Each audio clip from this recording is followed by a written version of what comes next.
Akibatnya seperti itu. Masya Allah. Yang ketiga apa? Hah? Yang ketiga. Yang ketiga apa? Nah, coba. Apa yang ketiga itu?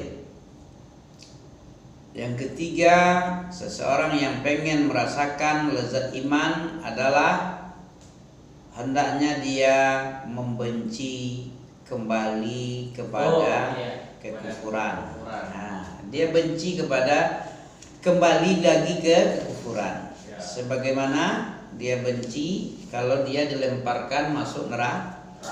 Karena kekufuran itu ujungnya neraka. Sebagaimana dia benci masuk api yang menyala-nyala, ya segitu dia benci kepada kekufuran dan kemunafikan, kepada kebid'ahan, kesyirikan. Ya, begitu. Oke, hadis ke-49 dari Umar bin Khattab ini. Apa hadis ke-49? Sama dengan hadis kedua. Hadis kedua tentang apa kemarin? Hadis pertama, hadis kedua. Hadis pertama tentang niat, tentang barometernya hati. Ada barometer amalan yaitu sunnah Nabi. Cocok dengan sunnah, cocoklah dia, benarlah dia. Kalau barometer hati, keikhlasan niat. Niat itu ukuran itu. Syarat diterima amal dua. Pertama, bersih karena Allah. Yang kedua, itu udah sama, itu ikhlas dengan bersih sama. Ya, barometer batin itu niat. Nah, niat itu barometer batin. Ukuran batinnya sudah cocok dengan Allah, dengan yang dimaui Allah apa belum, itu di niat tadi itu. Barometer hati itu. Barometer amalan apa? Sesuai sunnah itu adalah ya mengikut Nabi, mengikut sunnah itu. Itu barometer amalan zahir. Ada amalan batin, ada amalan zahir. Kalau mencocoki amalan batin dengan amalan zahir dan batinnya cocok dengan Allah, cocok itu dua itu. Kalau masalah niat, masalah batin itu niatnya tentang niat. Bagaimana niatnya? Karena siapa dia sekarang ini? Karena Allah betul atau karena selain Allah? Kadang karena mertuanya, karena orang tuanya, karena hadiah, karena dunia. Itu berarti tidak bersih, tidak ikhlas. Ada karena itu. Karena itu yang tidak mau. Sama dengan Abil nih. Abil, contohnya orang muda-muda. Muda-muda ini kan punya rasa-rasa. Ya, rasa-rasa baper. Itu apa namanya? Ya baper, kayak Laila Majnun. Ada orang merasa dia dekat dengan Laila cinta sama dia. Ya baper. Baper namanya kan? Aku dekat sama Laila itu suka sama aku begitu dan begini ya. Itu anak muda tuh, perangai anak muda banyak kan rasa-rasa. Cukupkah dengan rasa-rasa? Nggak bisa. Ya, rasa-rasa nggak bisa, harus dibuktikan. Ya, harus ada ukurannya. Betul enggak Allah seperti itu? Allah saja, orang aja enggak bisa digitukan. Ya. Dia katanya cinta, tapi sama yang lain pula dia. Nah, di madunya cinta kita. Nah, di dua-duakannya, di tiga-tigakan kadang. Bagaimana Allah kalau sama Allah digitukan? Ya, harus dibersihkan semua itu. Cinta kepada selain. Kalau mau juga diikutkan dia, harus melalui Allah juga. Apa contohnya? Kita cinta sama dia, harus melalui Allah juga. Dengan cara yang diridhoi, nikah, lamar dulu, nazar dulu ya, dipinang dulu baru dinikah.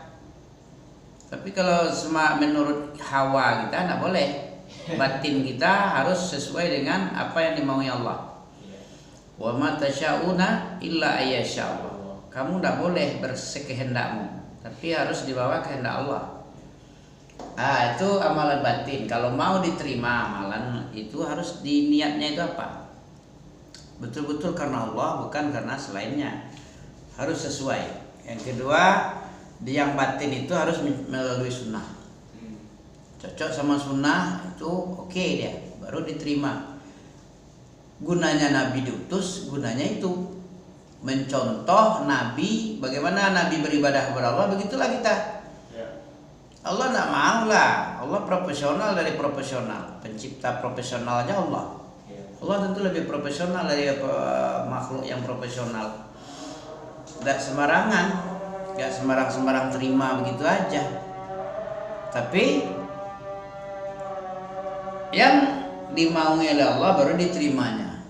Masuk akal kan? Sama dengan Nabi, karyawannya banyak kan, semaunya dia bekerja. Mau enggak Nabi Abi itu? Berhenti aja kamu, enggak bisa ini. Aku enggak begini menyuruhmu, kok ini yang mengerjakan. Enggak bisa. Itu baru manusia, makhluk Allah begitu dia, ketat. Allah lebih ketat lagi dari manusia. Apa dalilnya? Tentang ghirahnya Allah Ta'ala, lebih ghirah daripada Sa'ad bin Abi Waqqas. Sa'ad bin Abi Waqqas ya. Sa'ad apa ya? Ketika ditanya bagaimana kalau istrimu digandeng di jalan, di tengah jalan ada laki-laki lain yang sama-sama berjalan denganmu, bagaimana? Ya, kamu dikhianati, diselingkuhi, bagaimana kira-kira? Kubunuh dia. Siapa ini? Ceweknya? Ya, yang apanya itu cowoknya lah, yang mampu dia, yang menggandeng istrinya. Apa kata Nabi? Kamu bunuh. Apa kata Nabi dikomen oleh Nabi? Apakah kamu heran dengan sikap Sa'ad ini? Sa'ad bin Mu'az ya. Sa'ad bin Mu'az, bukan Abi Waqqas. Sa'ad bin Mu'az. Apakah kamu heran dengan perilaku perangainya, membunuh, seenak membunuh gitu? Apa kata Nabi? Sesungguhnya aku lebih ghirah dari dan cemburu dari Mu'az ini. Dan Allah lebih cemburu dari aku. Cemburunya Allah di mana?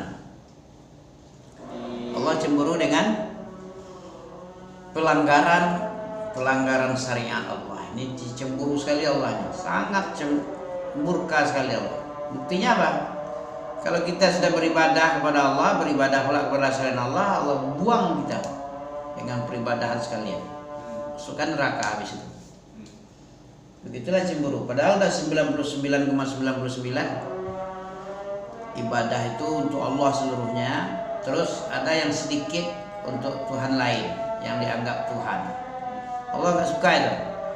Kalau siapa saja yang beribadah kepada saya, kemudian dia beribadah kepada selain saya, maka saya buang dia dan ibadahnya sekalian, dan dia nanti dimasukkan ke neraka. Saking apa ini? Saking maha cemburunya Allah. Allah tak mau dimadu, tak mau disekutukan. Walaupun dengan syirik khafi. Syirik khafi bahaya juga. Dan lebih besar syirik kecil itu dikerjakan daripada dosa besar. Demikian. Syirik kecil ya. Syirik kecil itu dikerjakan lebih besar bahayanya daripada dosa besar kabair. Begitu kata Nabi. Jadi kalau percaya pamali itu dari golongan syirik kan? Yang mana? Percaya pamali. Iya, percaya kepada Pamali. pamali apa ya? Pamali itu kepercayaan orang Jawa, misalnya kalau misalnya ya jangan Dapat apa bil sedia? Dapat pelajaran baru juga. Sejak kapan tahu? Bukan dari dulu ya pamali. Pemali? Iya. Ini yang belum kenal dengar ya pemali. Pamali itu misalnya nggak boleh potong kuku malam hari. Sama dengan khurafat ya. Terus nggak boleh apa dicarok begini apa gitu lah. Iya, pentang, kalau orang Medan bilang pentang. Pentang. Pantangan gitu. Pentangan, pemali namanya. Bisa jadi. Misalnya percaya kayak akan ada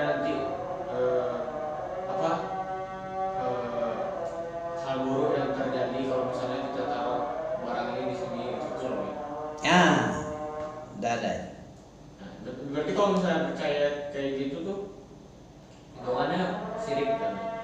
Dia berarti dia membuat syariat yang tidak pernah Nabi memerintahkan, menjelaskan tentang itu. Terus kayak zodiak tuh sama itu, perbintangan, sama dengan nujum, kahin. ya. Nggak ada. Bintang itu diciptakan oleh Allah untuk 3 macam aja. Apa yang 3? Selain yang 3 itu berarti dia sudah membuat sebuah kedustaan. Ya. Apa guna bintang? Allah bikin bintang itu 3 saja macamnya. Yang pertama, ya, walaqad zayyana sebagai hiasan langit. Walaqad zayyana sama ad-dunya bimasabiha wa ja'alnaha rujuman. Yang kedua, sebagai pelempar setan. Yang ketiga, dalam surah An-Nahl itu, wa bin najmi hum muhtadun. Wa bin najmi hum muhtadun. Sebagai petunjuk arah. Kalau di tengah laut, di tengah padang pasir, nah, di mana arah timur, di mana arah barat, itu aja 3 itu aja. Selain itu nggak ada. Kamu akan bersial, bernasib sial begini hari ini, kamu akan mati, rezekimu segini, nggak ada itu. Itu kedustaan yang dia adakan. Nah, begitu. Tidak boleh kita percaya kepada hal-hal yang tidak ada Nabi menjelaskan tentang itu. Kalau kita bikin berarti kita sudah mendahului Allah dan Rasul. Berarti kita menambah-nambah apa yang tidak ada di Al-Quran dan Sunnah. Berarti nggak sempurna. Kita yang menyempurnakan. Allah berkata sempurna jadi batal. Padahal Allah telah akmaltu lakum dinakum wa atmamtu alaikum ni'mati wa raditu lakumul Islam dina. 49 ya, hadis tentang tawakal. Apa tawakal? Berserah diri kepada Allah dengan melakukan segala macam asbab-asbab. At-tawakkul al-akhdhu bil asbab. Tawakal itu mengambil dengan cara sebab-sebab. Tidak boleh tawakal kosong. Apa contoh tawakal kosong? Gak ada usaha, gak ada doa, gak ada ikhtiar. Nah, itu kosong namanya. Kalau kosong itu tawakalnya apa namanya? Tidak ada sebab-sebab diambil, apa namanya? Ta'akul. Apa arti ta'akul? Ta'akul minta makan. Minta makan aja dia, gak mencari makan. Kita harus berusaha, jangankan tidak berusaha. Ini kacang nih kan? Nah, ini kacang. Bisa nggak masuk perut aja tanpa usaha? Sudah ada di sini ya. Harus ada usaha. Siapa Maryam bin Imran bintu Imran ya? Siapa kan? Ibunya Nabi Musa. Padahal dia melahirkan tanpa bapak, tanpa suami lagi ya, tanpa bidan lagi, tanpa ini dan itu lagi. Masih disuruh oleh Allah menggoyang pokok korma dalam surat Maryam. Kamu goyang apa korma itu, nanti pohon korma itu menjatuhkan korma-korma yang segar, jifiyah ya, rutaban janiyah, jadi rutab korma basah yang segar. Wa khuzzi ilaiki bijiz'in nakhl rutaban dalam surat Maryam ayat berapa? 30 atau 34 itu. Antara itulah masih disuruh oleh Allah Ta'ala untuk berusaha mencari makanan supaya habis melahirkan itu segar lagi ya gitu. Masih disuruh. Bagaimana orang yang sehat? Makanya disuruh kerja. Bagaimana tawakal ini? Sebenar-benar tawakal itu bagaimana caranya? Dari Umar bin Khattab radhiyallahu anhu dari Nabi sallallahu alaihi wasallam, ini hadis ke-39-nya tentang rezeki bagi orang yang bertawakal. Tawakal itu mengambil sebab, bekerja. Sebab-sebab usaha itu dapat duit. Ya, bagus-baguskan tajmalul asbab. Kita jualan kotor jorok aja tempatnya mana mau orang jual? Jijik orang kan? rasanya asal-asal, tidak pakai takaran, keasinan lah, macam-macam, kepedesan, tidak pakai bawang lagi, tidak pakai tomat. Ana mau orang rasa kayak gitu. Tajmalul asbab termasuk tawakal. Tawakal yang benar apa? Lau annakum tawakkalu, kalau kamu sekiranya berusaha dalam mencari rezeki itu dengan cara mencari sebab, berusaha. Sebab-sebabnya adalah usaha. Jadi tawakal itu melakukan segala sesuatu sebab-sebab, usaha, ikhtiar, doa, kemudian menyerahkan hasil itu kepada Allah. Menyerahkan hasil, bukan usahanya yang diserahkan sama Allah. Banyak kali kerja Allah nanti ya. Nah, tawakal yang benar, begini dia caranya. Seperti burung. Lau annakum tawakkaluna 'ala Allahi haqqa tawakkulih. Kalau sekiranya kamu bertawakal kepada Allah dengan benar sebenar-benar tawakal, la razaqakum, sungguh-sungguh Allah akan memberikan rezeki kepadamu, kama yarzuqut tayra, sebagaimana Allah memberi rezeki kepada burung. Bagaimana Allah memberi rezeki? Burung itu tawakal itu daripada kita. Bagaimana Allah memberi rezeki kepada burung? Caranya bagaimana? Taghdu khimasa. Apa taghdu? Pagi-pagi hari dia terbang dengan perut kosong. Watarahu bitana. Sore-sorenya dia sudah kenyang. Tahu enggak burung itu berpikir enggak dia kemana rezeki? Di mana ulat-ulat melenting itu ya? Enggak ada pikirannya, yang penting terbang aja dulu. Pagi-pagi terbang dia, enggak tidur, enggak tidur pagi lagi dia. Setelah sholat itu kan disuruh oleh Allah, fa idza qudiyatis shalah fantashiru fil ardi wabtaghu min fadlillah wadhkurullaha katsira la'allakum tuflihun. Surat Al-Jumu'ah. Nah, itu setiap selesai sholat kita diperintah oleh Allah pergi cari usaha. Sebagaimana ini, itu baru tawakal namanya. Pergi dulu, bekerja dengan betul. Seperti burung tidak berpikir dia, modal ceker patok sama sayap. Nggak ngerti dia di mana arah-arah pintu-pintu rezekinya, nggak tahu, penting terbang. Capek terbang nanti dia singgah. Tahu-tahu nampak ulat, makanlah ulat dulu. Ya, makan sarapan dulu, apalah dulu. Tahu-tahu sore udah kenyang. Nah, ini. Jadi cara kita bertawakal itu dengan asbab. Al-akhdhu bil asbab, sebagaimana burung. Pagi-pagi terbang dengan perut kosong, sore-sore pulang-pulang sudah kenyang, paruhnya sudah kenyang. Nah, ini hadis rawahul Imam Ahmad wa Tirmidzi wa Nisa'i wa Ibnu Majah wa Ibnu Hibban wal Hakim wa qala Tirmidzi hasanun sahih. Hadis ini diriwayatkan oleh Imam Ahmad dan Imam Tirmizi, Imam Nisa'i, Ibnu Majah, Ibnu Hibban dan Ibnu Hakim, ya, wal Hakim. Imam Hakim berkata Tirmizi tentang hadis ini, mengkomen hasanun sahih, sebuah hadis yang hasan lagi sahih. Oke. Demikian saja ya. Kita mau sholat lagi. Udah habis. Apa namanya? Udah hujan ya? Komat ya? Iyalah, 20 menit juga lumayan. Assalamualaikum warahmatullahi wabarakatuh.